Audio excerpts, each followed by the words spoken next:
नमस्कार दोस्तों, आप सभी को स्वागत है अपने यूट्यूब चैनल नेशनल स्टडी में। तो आज की इस वीडियो में हम 20 ऐसा प्रश्न को कवर करेंगे जो हर साल एग्जाम में पूछे जाते हैं। तो इस वीडियो को आप लोग मिस मत कीजिएगा और वीडियो को ज़्यादा से ज़्यादा अपने दोस्तों को पास शेयर कीजिएगा। तो चलते हैं क्वेश्चन की ओर। पहला नंबर सवाल है कि प्रकाश की किरणें गमन करती है। प्रकाश की किरणें गमन करती है, ये आप लोग के लिए सवाल है। इसका आंसर आप लोग कमेंट बॉक्स में बताइएगा। कमेंट बॉक्स में इसका आंसर आना चाहिए। पहला नंबर सवाल आप लोग के लिए। तो चलते हैं दूसरे नंबर सवाल की ओर। दूसरा नंबर सवाल है कि हजामत के लिए किस दर्पण का उपयोग होता है। हजामत बनाने के लिए हम लोग किस दर्पण का उपयोग किया जाता है? तो आपतल हो जाएगा। क्या हो जाएगा? आपतल हो जाएगा। करेक्ट आंसर ही हो जाएगा। ये सभी इम्पोर्टेंट सवाल है एग्जाम के लिए। तो सभी क्वेश्चन को आप लोग जल्दी से याद कर लीजिए, क्योंकि जो भी स्टूडेंट 2025 में एग्ज़ाम देंगे उसके लिए इम्पोर्टेंट सवाल है। तो सभी बच्चे क्या करेंगे? याद कर लेंगे। नहीं याद है तो कॉपी में आप लोग नोट करते चलिएगा।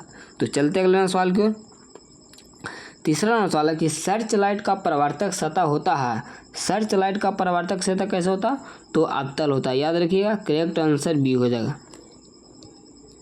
चौथा नंबर सवाल है कि निम्नलिखित में से किसका उपयोग खाना बनाने वाले ईंधन में नहीं होता। हम लोग खाना बनाने के लिए कौन सा गैस का उपयोग नहीं करते? तो सीएनजी का गैस का उपयोग नहीं करते हैं। करेक्ट आंसर ये हो जाएगा। सीएनजी किस में उपयोग करते हैं? तो वाहनों में उपयोग करते हैं। गाड़ी में, कि जैसे नया अभी कार आया उसमें हम लोग उपयोग करते हैं, तो सीएनजी का उपयोग करते हैं। तो याद रखेंगे। पांचवा नंबर सवाल है कि डायनमो यांत्रिक ऊर्जा को किस ऊर्जा में परिवर्तित करता है। किस ऊर्जा में परिवर्तित करता है? तो विद्युत ऊर्जा में परिवर्तित करता है। किस में करता है? विद्युत ऊर्जा में। करेक्ट आंसर भी हो जाएगा। याद रखिएगा। 6 नंबर सवाल है कि घरों में विद्युत से दुर्घटना किसके कारण होती है। तो किसके कारण होती है? तो शॉर्ट सर्किट के द्वारा होता है। शॉर्ट सर्किट जब शॉर्ट जब लड़ जाता है तो उसके कारण हम लोग के घरों में दुर्घटना होती है। तो याद रखिएगा। करेक्ट आंसर भी हो जाएगा। आँख का व्यवहार होता है। आँख का व्यवहार होता है, तो आँख का व्यवहार उत्तल लेंस की तरह होता है। क्या होता है? उत्तल लेंस की तरह होता है। करेक्ट आंसर बी हो जाएगा। याद रखिएगा। पहला नंबर तो वाला कि खड़िया का रासायनिक सूत्र क्या होता है। खड़िया मतलब संगमरमर का रासायनिक सूत्र क्या होता है? संगमरमर का रासायनिक सूत्र, इसी को बोला जाता है संगमरमर। संगमरमर या खड़िया दोनों एक ही होता है। तो इसका सूत्र क्या होता है? तो CaCO3 हो जाएगा। करेक्ट आंसर सी हो जाएगा। याद रखिएगा। ये काफ़ी इंपॉर्टेंट सवाल है कि हर साल एग्जाम में पूछा जाता है, तो याद रखेंगे।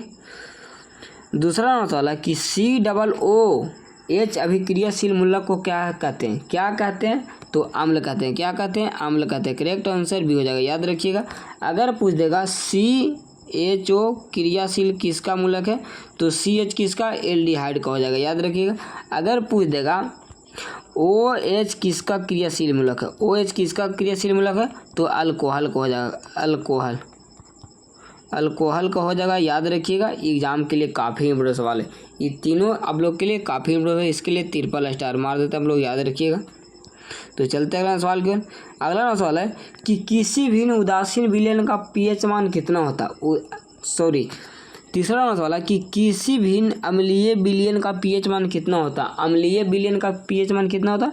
तो 7 से कम होता है। क्या होता है? 7 से कम हो जाएगा। अगर पूछ देगा क्षारीय विलयन का पीएच मान कितना होता है, तो क्षारीय का कितना होता है? 7 से अधिक होता है। अगर पूछ देगा उदासीन विलयन का पीएच मान कितना होता है, तो उदासीन का कितना होता है? 7 से के बराबर होता है। 7 के बराबर होता है। ये तीनों एग्जाम के लिए इंपॉर्टेंट सवाल है, तो आप लोग याद रखिएगा। ये तीनों क्वेश्चन आप लोग याद रखना है, तो याद रखेंगे। तो चलते अगला सवाल की ओर। पारा का यश क्या है? पारा का यश क्या होता है? तो सीने भार होता है। क्या होता है? सीने भार होता है। याद रखिएगा। करेक्ट आंसर डी हो जाएगा।